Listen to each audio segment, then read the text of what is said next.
The Legend of Zelda Twilight Princess is full of some of the most memorable characters in the entire Zelda series.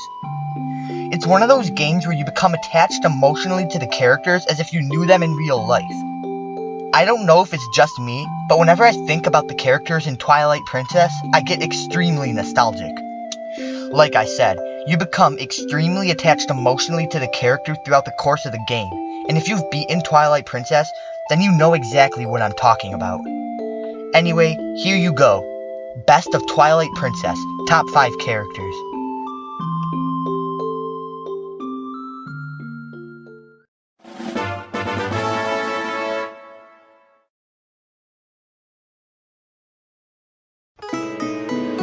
At number 5 on our list, we have Tallow.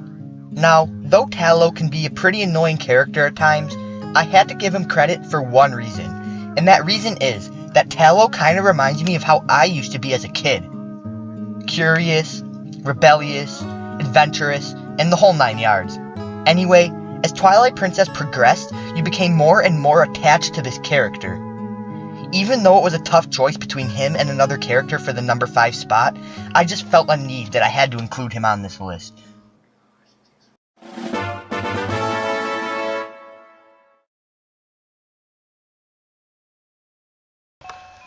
Coming in at the number 4 spot, we have Zandt.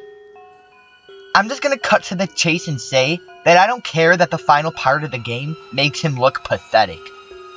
During the first few sections of the game, he was epic, not to mention scary. If the producers of this game would have kept Zandt the same throughout the entire course of the game, there would be no telling that he at least would have made the number 3 spot. And if you've beaten Twilight Princess, then I'm sure you agree.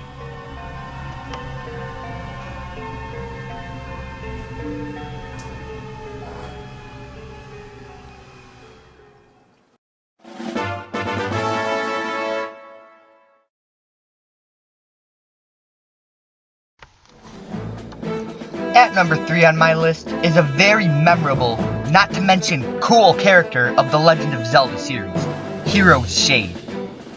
Hero's Shade is kinda like Link's mentor throughout Twilight Princess.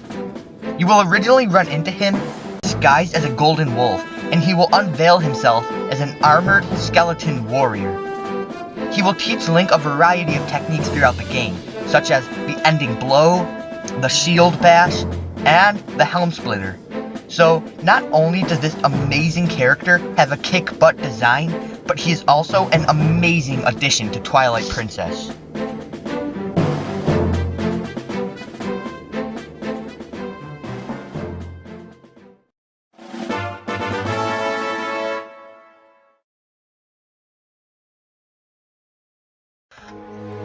Now, I know many of you are very puzzled as to why Midna is not at number 1, and don't get me wrong, Midna is one of the greatest characters in all of Zelda, but still. Just because Midna isn't at number 1 does not mean that I don't love her as a character. She starts out as a sassy, wisecracking little girl, selfish, and only using you for her own reasons. But as you get deeper and deeper into the game, she slowly starts connecting with you more and more until she becomes more than a burden to carry, but a friend, a sidekick. Like I said, just because Midna is not at number 1 does not mean that I don't love her as a character. In fact, she is one of my personal favorite characters in the Zelda series.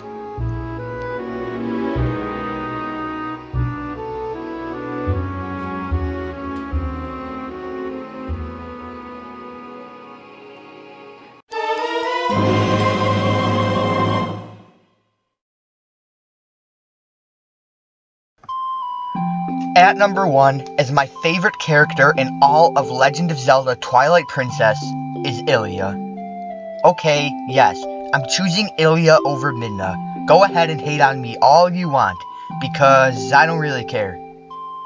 When I was 8 years old and first started playing Twilight Princess, I immediately loved Ilia as a character. She was kind of like an actual friend, different from all the other kids. It seemed like her and Link shared a very close bond with each other.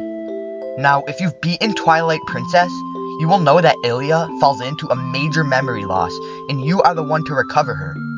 Now, every time I play Twilight Princess, despite how stupid I sound, I've always felt a need to recover her because, like I said, she was kind of like an actual friend.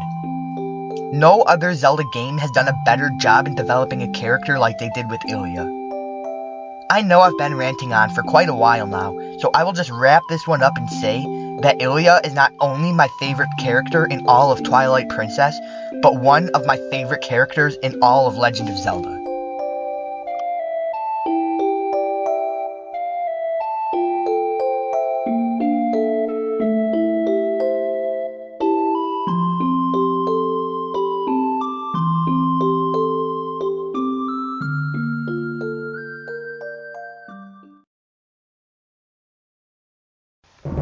Hey everybody, if you enjoyed, please be sure to leave a like and subscribe so that I can keep on making Zelda videos. Also, I haven't really been getting too many questions on my Q&A question form or in the comment section below.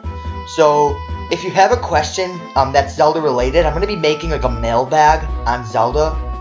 So definitely be sure to drop a question in the comments, because as you know, school's starting up soon, and once school starts up, I'm not going to be able to be making a ton of top 10s, so I'll resort to making Q&A videos, which take a lot less effort to make.